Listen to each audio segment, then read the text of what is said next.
Bonjour et bienvenue, je m'appelle Faisal Hafidi, CEO fondateur de Learning Coach. Dans cette vidéo, on va continuer à parler de l'orientation, mais cette fois-ci, on va parler de votre propre orientation. Après la vidéo précédente, j'ai parlé du bonheur professionnel et que c'est quelque chose qu'on doit préparer chez nos enfants, chez nos élèves, nos ados, nos jeunes. Mais à la fin de la vidéo, je me suis dit, ceux qui suivent cette vidéo, c'est forcément des adultes, souvent des personnes passionné par le coaching scolaire, l'éducation, l'accompagnement. Et donc, j'aimerais qu'on en parle, cette orientation, pour vous. On va voir de quoi il s'agit tout de suite.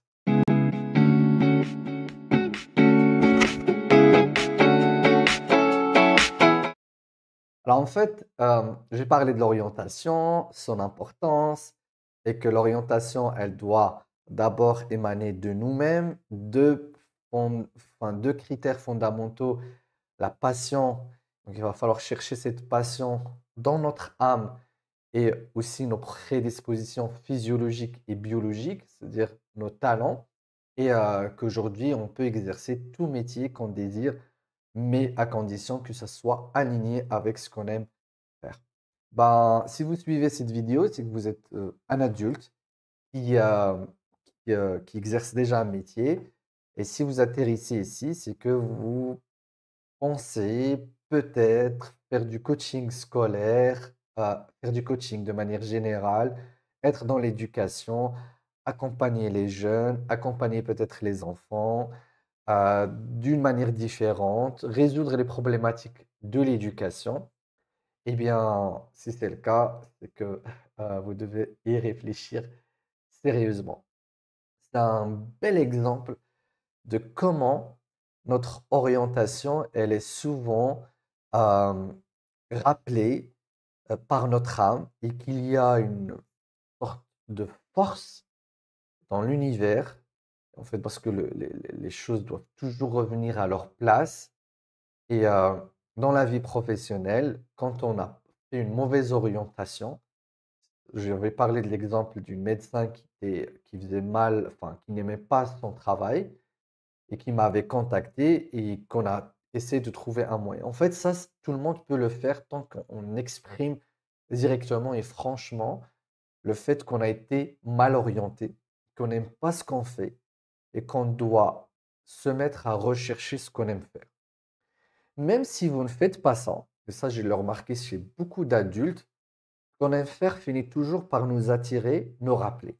Surtout aujourd'hui avec le fait que les gens sont exposés au quotidien à des vidéos, à des vécus différents, donc on regarde plein de choses et souvent on finira d'une manière assez, on dirait que c'est de la loi d'attraction, assez, on va dire miraculeuse des fois, on finira toujours par tomber dans dans ce, sur ce quoi, enfin, sur ce qu'on aime faire. Avec toujours cette sensation de ah, si j'avais à refaire ma vie, si j'avais à refaire mes études, j'aurais fait ça. J'ai toujours voulu faire ça. Et en fait, il faut pas prendre ça à la légère. Il faut vraiment y réfléchir sérieusement parce qu'encore une fois, cela veut dire que votre bonheur professionnel va résider dans cette voie. Souvent, on a peur, c'est normal, on ne sait pas comment s'y prendre. On se dit, voilà, c'est peut-être pas mon domaine, comment je vais me former? C'est trop tard, j'ai déjà un métier, j'ai déjà un travail, j'ai déjà une profession, je gagne déjà bien ma vie. Et ça, c'est quelque chose qui pourrait être un blocage, mais en fait, il ne faut pas se bloquer. Pourquoi? Parce que, encore une fois, la nature est tellement bien faite et la nature ne s'arrête pas et toujours des forces. Même si vous arrivez à votre fin de vie professionnelle et même si vous arrivez à votre fin de vie, le processus de vous rappeler à votre mission d'âme, il restera toujours là. C'est-à-dire, on vous rappellera toujours à l'ordre. Venez faire ce pourquoi vous êtes venu sur cette terre. Venez le pratiquer, même pour une journée, même pour une heure, même pour quelques minutes, même pour apprendre à le faire. Parce que le bonheur de faire ce qu'on aime faire commence déjà au moment où on décide de le faire. Et ça, c'est pour beaucoup de personnes qui ont fait leur reconversion professionnelle. Euh, donc, et ils sont déjà éblouis, fascinés au moment où ils rentrent en contact, peut-être en regardant cette vidéo, en étant sur cette chaîne, en rentrant en contact avec la thématique qui constitue ce pourquoi ils sont faits. Et donc, comme je disais, il y a un réveil d'âme. Ça, on l'a remarqué chez les jeunes, c'est assez rapide parce qu'ils n'ont pas été, encore une fois, trop traumatisés, programmés. Pour certains, c'est le cas. Mais, euh, mais une fois vous ressentez vraiment une attirance vers un domaine, vers une pratique, vers un sujet, que ce soit le coaching scolaire ou autre, vraiment pensez-y sérieusement. Mon conseil, c'est de ne pas trop planifier, c'est de ne pas trop se projeter parce que là, ça éveille beaucoup de peur, mais juste de faire le premier pas. Donc, faire le premier pas, chaque fois, il y a un premier pas. Premier pas, ça serait, voilà, regarder des vidéos sur le sujet, lire sur le sujet, voir un petit peu comment ça se passe, puis aller vers le fait de, de faire une formation, peut-être une petite formation, peut-être une grande formation, sans réfléchir à ce qui va peut-être arriver après. Finir sa formation, essayer à tout prix de pratiquer un petit peu, sans forcément quitter son travail aujourd'hui, mais vraiment pratiquer un petit peu, mais y croire. Mais y croire profondément et de laisser emporter par la force divine. Parce qu'encore une fois, si le bon Dieu vous a créé pour quelque chose et que vous avez dévié de votre chemin, le moment où vous allez redécider ou décider de revenir au bon chemin, c'est vraiment un chemin et être aligné. En fait, c'est ce que le divin veut, c'est ce que le bon Dieu veut, c'est ce que la planète veut, c'est ce que l'univers veut, c'est ce que les anges veulent. C'est ce que les autres âmes qui vous attendent à pratiquer, à les aider, parce que quand même, quand on a une mission, c'est souvent envers les autres. Quand on parle de vie professionnelle, on parle d'exercer une activité au service des autres. C'est que ça. Et, euh, et donc, ceux qui attendent ce travail-là, que ce soit même au bureau, même si de manière indirecte, programmer des logiciels ou vraiment travailler dans une chaîne de valeur, dans un endroit où on n'est pas du tout en contact avec les autres, préparer ou travailler sur des pièces de quelque chose qui va faire quelque chose, mais ça va toujours finir par faire quelque chose pour les humains. Et donc, une fois vous allez dire OK, juste de dire OK, j'y vais. Je commence, j'essaye. euh, il y a une machine qui va se mettre en place. Il y a une machine assez miraculeuse, assez incroyable, qui va se mettre en place, qui va commencer à à vous aider. Il y aura des contraintes physiques euh, énormes, du financement jusqu'à la pratique au quotidien de ce que vous allez faire, mais il faut juste se laisser emporter. Il faut juste se laisser emporter, d'accepter, de lâcher prise et d'y aller comme je disais, pas à pas pour pouvoir faire ce que vous allez faire. Pour certains, ils disent, je vais évoquer par exemple l'ingénierie ou la médecine ou même être avocat ou autre, ils se disent, mais c'est trop tard, je ne pourrai plus jamais pratiquer ce métier, il faut des années d'études, je ne pourrai jamais le pratiquer. Mais en fait, c'est faux. Je vais prendre un autre métier, avocat par exemple. Je vais prendre un exemple extrême. J'ai ma retraite, j'ai peut-être plus de 60 ans, je m'approche à mes 70 ans. J'ai toujours voulu être avocat dans ma vie, je ne l'ai pas été. Et voilà, avec ma disponibilité, quand je vois le métier d'avocat, je vois une série, un film où il y a des avocats, voilà, j'ai les larmes aux yeux, ça me prend, j'ai envie de faire ça. Mais c'est trop tard, ça y est, c'est fini. En fait, non. C'est pas trop tard si on utilise la méthode de la voix de l'âme. Donc, encore une fois, il ne faut pas oublier que les métiers ne sont que des cadres de pratique, mais une voix de l'âme, une mission de l'âme qui, euh, qui a une mission vraiment bien précise et elle est intemporelle, elle n'a pas, elle n'est pas conditionnée par les universités, les études ou les cadres de société, parce que l'âme, elle est intemporelle et elle vient souvent pour la même cause, quel que soit le cadre de la société, que ce soit en 2025 ou en l'an 1000 ou 1500 ou l'an 3000. quand on veut être avocat, il y a une voie derrière. Soit j'ai envie de défendre les gens, j'ai envie de me battre pour la justice, j'adore les lois, j'adore les lois, c'est ça, parce que souvent on pense qu'avocat, ça veut te dire, mais non, en fait, quand quelqu'un veut être avocat, il y a une voix d'âme précise qui veut quelque chose. Et l'idée, c'est quel que soit votre âge, quel que soit votre désir, vous allez toujours trouver un moyen de l'accomplir. Il y a toujours un moyen de l'accomplir. Disons, vous voulez défendre les démunis, vous voulez défendre les gens, tout simplement. Vous voulez euh, œuvrer pour la justice des gens. Rien ne vous empêche de trouver un cadre, de faire ça, hein. Je dis n'importe quoi, hein. J'ai jamais travaillé sur ce sujet, mais voilà, j'ai choisi ça parce que j'ai jamais travaillé dessus et vous allez voir rien qu'en réfléchissant ensemble. Peut-être je vais aller agir dans des associations, peut-être je vais même fonder une association qui peut-être permettra aux gens qui n'ont pas accès à un avocat, bon, les tribunaux le font, mais peut-être ils ne sont pas satisfaits de cet avocat-là ou qui ont besoin d'un deuxième avis, d'un conseil juridique, bah, qu'ils puissent avoir accès à ces conseils-là gratuitement. Donc, je vais peut-être utiliser mon réseau actuel, ayant eu ma retraite, ayant un réseau, je ne sais pas, après, ça dépend de chacun.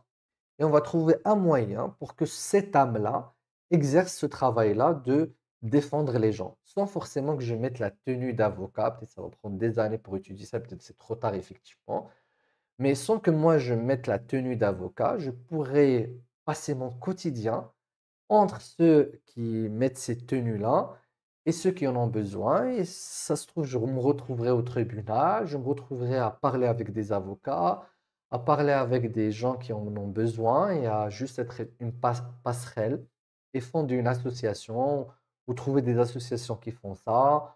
Ou peut-être si je m'intéresse euh, je m'intéresse aux lois, peut-être je vais euh, faire des études là-dessus, écrire des choses, m'informer, faire une chaîne YouTube, peut-être faire voilà, un podcast, peut-être parler de ce sujet. J'ai pas envie de sortir, je suis peut-être malade, j'ai ma retraite. Je vais peut-être lancer une chaîne YouTube, peut-être prendre un micro et juste parler de l'importance d'être avocat. Peut-être je vais aider des avocats jeunes. Peut-être je vais faire du coaching et commencer à coacher des avocats.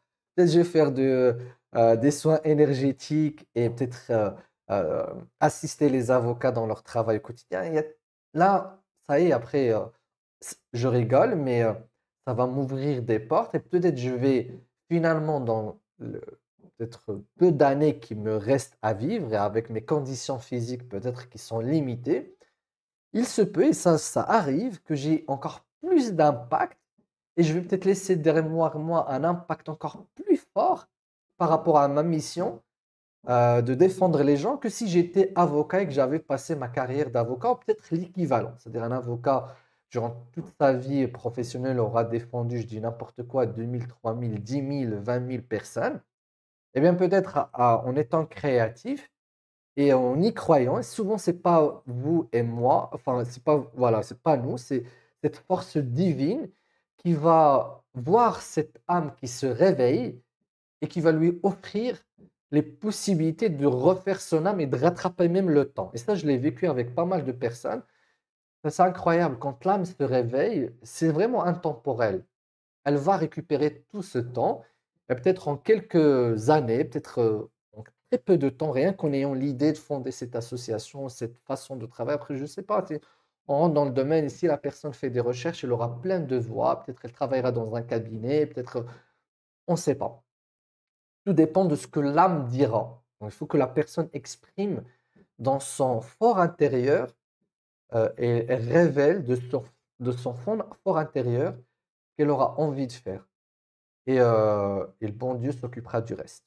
Vraiment, il s'occupera du reste. Et s'il y a une vraie volonté, une vraie foi en cet appel d'âme, la personne fera vraiment des miracles en très peu de temps. L'histoire est remplie de gens qui ont contribué à des choses extraordinaires et qui ont fait des choses extraordinaires en fin de vie. Bon, souvent, l'histoire, elle va parler de guerriers, parce que bon, à l'époque, c'était ça, des grands exploits, des découvertes, mais il y a beaucoup de gens aussi qui ont fait des choses de manière silencieuse.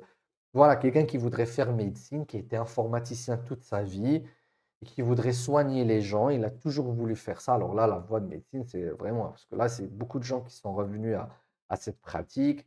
Quelqu'un qui veut être juste boulanger, bon, chaque personne a quelque chose en elle-même qu'elle va pouvoir exprimer. C'est pour ça l'idée de la retraite est une idée très fausse et elle est plus faite pour les gens qui font quelque chose qu'ils n'aiment pas. Quand on fait quelque chose qu'on aime, il n'y a pas de retraite. Il y a juste fin de vie. Et quand il y a une fin de vie, il y a aussi une fin d'exercice de vie.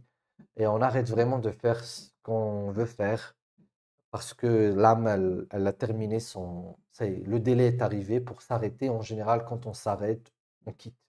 Très peu de temps après, on quitte en même temps.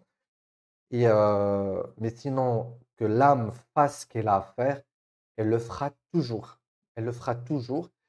Et souvent, pourquoi je dis ça avec un grand impact? Parce que personne ne quitte sa vie professionnelle avec zéro. Comme je dis, il y a un réseau, il y a une connaissance, il y a un savoir-faire. Je ne sais pas, imaginons que cette personne retraitée, elle est, euh, elle a été informaticienne ou a travaillé dans un secteur, elle apportera toujours ce qu'elle aura appris dans son secteur pour défendre l'injustice, hein. Je reste toujours sur l'exemple de l'avocat. Elle aura toujours des acquis. Elle va même se dire peut-être que finalement, tant mieux que j'ai fait ce métier-là, que j'ai détesté, et finalement, et c'est ce qui arrive toujours, comme Steve Jobs l'avait dit, il y a les points qui se relient et on comprend finalement pourquoi on a fait certaines choses. Il pourra apporter tout ce qu'elle aura fait. Imaginons qu'elle ait fait de l'informatique, ben, elle mettra en œuvre un logiciel ou travailler avec une start-up ou avoir une idée de réunir des jeunes pour pouvoir travailler dessus pour toujours défendre l'injustice ou défendre indirectement l'injustice en défendant les avocats, en aidant les avocats, en aidant les plaignants, ou. Tout dépendra du secteur d'activité. Donc, voilà, j'ai donné un exemple d'un métier qui est quand même figé, qui a ses codes et le désir de pratiquer ce métier. Donc, la logique, c'est de rentrer en soi et de se dire qu'est-ce que j'ai vraiment envie de faire. C'est pour ça, même le coaching scolaire, le learning coach, tout ça, c'est que des formes. Et ce qui m'intéresse, surtout pour nous dans notre métier, c'est de voir les gens qui viennent vers ce métier, qu'est-ce que tu as envie de faire vraiment au fond de toi-même. Et là, on a une palette. Il y a des gens qui veulent impacter le monde de l'éducation. Ils voient que le monde de l'éducation, c'est pas ça. Il va falloir faire quelque chose pour le domaine de l'éducation. Et l'autre extrême, il y en a qui veulent juste soulager la souffrance des enfants et des jeunes. Parce que souvent, les enfants et les jeunes, aujourd'hui, il y a une souffrance de plus en plus grande et à laquelle on ne fait pas attention et qui crée ensuite des traumatismes. Et parmi ces souffrances-là, c'est la mauvaise orientation, qui est notre sujet aujourd'hui. Donc, et entre les deux, il y a différents désirs. Il y en a qui aimeraient aider les écoles, il y en a qui aimeraient aider les profs, il y en a qui aimeraient aider les parents, il y en a qui aimeraient aider, il y en a qui sont passionnés par le cerveau, l'apprentissage, les méthodes d'apprentissage, il y en a qui sont éblouis par la mémorisation, ils ont toujours voulu travailler sur ce sujet-là, et ainsi de suite. Donc, et la forme, elle est différente. On peut travailler soi-même, contribuer à un projet. Il y en a aussi qui aimeraient travailler sur les difficultés aujourd'hui, certaines maladies des jeunes, des enfants, les troubles d'apprentissage, les troubles 10, les troubles d'attention, etc. Donc, tout dépend de ce qu'on veut faire, mais il y a quelque chose en nous, comme une de nos étudiantes la semaine dernière, elle m'a dit, voilà, ça m'énerve quand je vois que l'éducation, c'est pas ça. Ça m'énerve au fond de moi-même et j'ai envie de contribuer à corriger ça. L'école, c'est pas du tout ce qu'elle doit être. Les méthodes d'enseignement, c'est pas ça. Les enseignants bloquent, les élèves bloquent. Il va falloir corriger ça et je sais pas pourquoi ça m'énerve, j'ai envie de faire. Et donc, elle aura sa retraite en 2026 et elle est en train de se former. Elle m'a dit, voilà, dès que j'aurai ma retraite, je vais me dédier à ça et me concentrer sur ça. Et là, je vois une jeune et d'ailleurs, je me dis, voilà, j'ai l'impression que j'ai quelqu'un face à moi qui, voilà, dans le temps, il s'est arrêté et on voit une reprise d'activité. C'est magnifique. J'aimerais bien aussi, à cet âge-là, avoir la même passion et garder toujours cette passion parce que voilà, elle se forme, elle est venue nous voir, elle prend sa formation au sérieux et elle apprend alors que dans son métier, elle est dans un secteur assez froid, bâtiment, donc qui n'a rien à voir avec les sujets de l'éducation. Mais voilà. Donc, pour dire que voilà, l'âme, elle est toujours éveillée, l'âme, elle s'endort jamais, elle s'éteint jamais. Elle se met juste en retrait quand ça y est, elle voit qu'il y a plus de, il y a vraiment trop de murs face à elle. Mais comme je disais, c'est pour ça l'orientation pose beaucoup de problèmes. Aujourd'hui, on est provoqué par, enfin, il y a eu un temps, quand on choisissait un métier, il n'y avait plus rien, il n'y a pas de contact avec l'extérieur, il y a chez soi, son travail, etc. Aujourd'hui, avec le téléphone, donc on a des shorts au quotidien, donc on observe plein de choses, plein de métiers qui apparaissent. Chiropracteur, par exemple, c'est un métier que j'avais découvert avec une jeune avec qui j'ai fait l'orientation. Après, j'ai vu plein de shorts qui parlent de ce métier alors qu'il était inconnu à cette époque-là.